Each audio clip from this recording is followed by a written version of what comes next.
We're in the midst of what experts are calling a global waste crisis.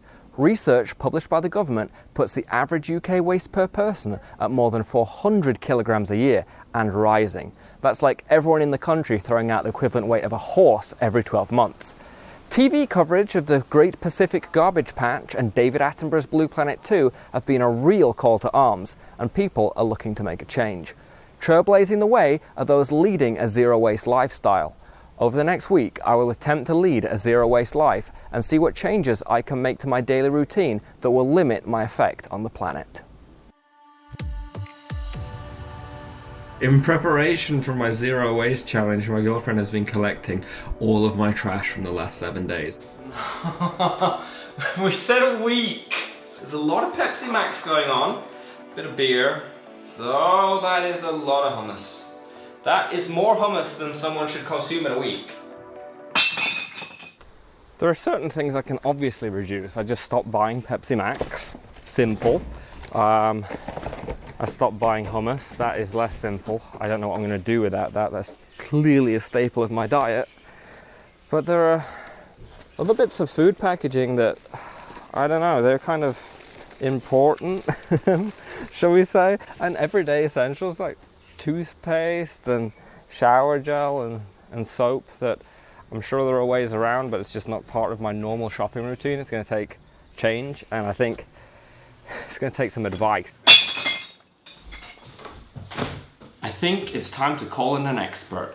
Charlotte set up her website, A Zero Waste Life, with a friend Anna 2.5 years ago, so hopefully she's going to have some tips to help me through this next week. What first prompted you and Anna to try out a zero-waste lifestyle? We were just having a chat about what happened to all of that waste. Where is it now? And as we started researching it, we figured out that all that waste still exists, and it's still sat in a landfill somewhere, or it's been windswept into the sea. And then when we thought about how awful that was, that when we threw something away, it never actually went anywhere, we began feeling a little bit like sick and a bit like, what can we do to stop this happening?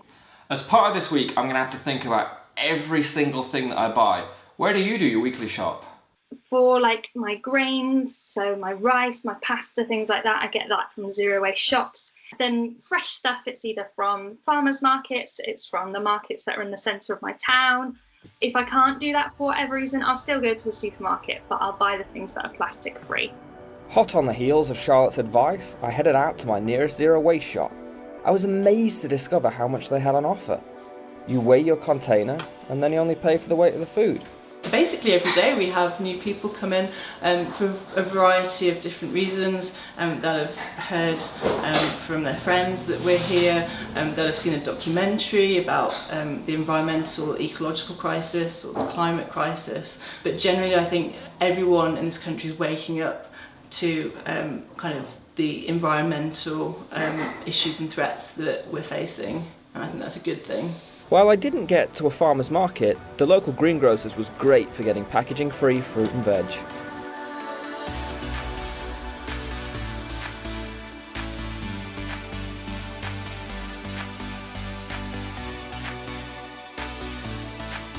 And now, the most important hurdle: solving the hummus problem.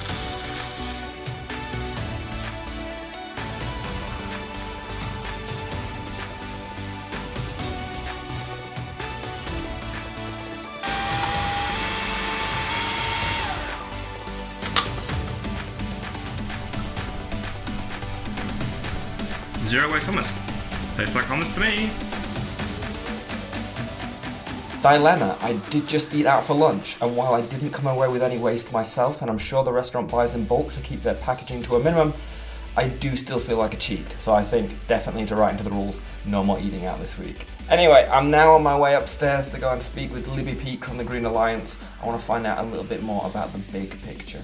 Green Alliance is an independent charity and think tank. We've been around since 1979, trying to make sure that environmental policy is at the heart of whatever government is in power. This week I've been trying to engage with the extreme, zero waste, but I'm interested to know whether the average person who produces the average amount of waste and does the average amount of recycling, whether that is enough, or whether we really do need to see a more radical change. I definitely think we need more radical change, and I think that the emphasis on recycling is problematic, and so what we'd like to see is much more of an emphasis on reducing material use overall, rather than just focusing on recycling, which it could be seen to legitimise waste, or could be seen to legitimise wasteful practices, because people think, well, it's all right if I use these single-use items because I'm recycling them, when actually a lot of energy has gone into making them, a lot of energy will go potentially into recycling them, and if they're not necessary, it would be far better not to use them, rather than to think it's okay to use them because they can be recycled.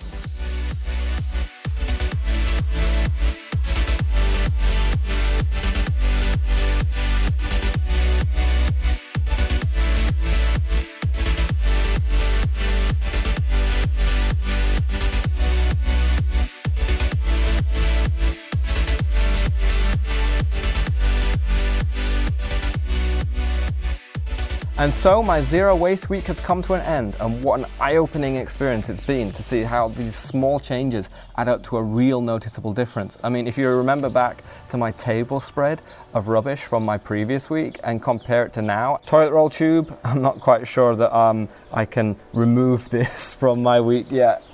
I bought some salt. I finished off some glass jars, but the jars will go into use when I go to the Zero Waste shop. Over this week, I've become more and more aware, and I'm conscious of what I'm buying. I'm thinking about where something's come from, what it's packaged in, what it's made from, and where it's gonna go after I've consumed it. And having this in the back of my mind always just means that I don't think that I would be able to go back to my previous routine. I think that I'm always gonna now be considering it more when I'm going shopping and when I'm consuming things. I'd never before this week been in a zero waste shop, and now I'm just in love with it. I feel that everyone can definitely do something and make a difference, and that most people, myself included, can and should do more to be more responsible about what they're consuming, what they're producing, and where their waste is going.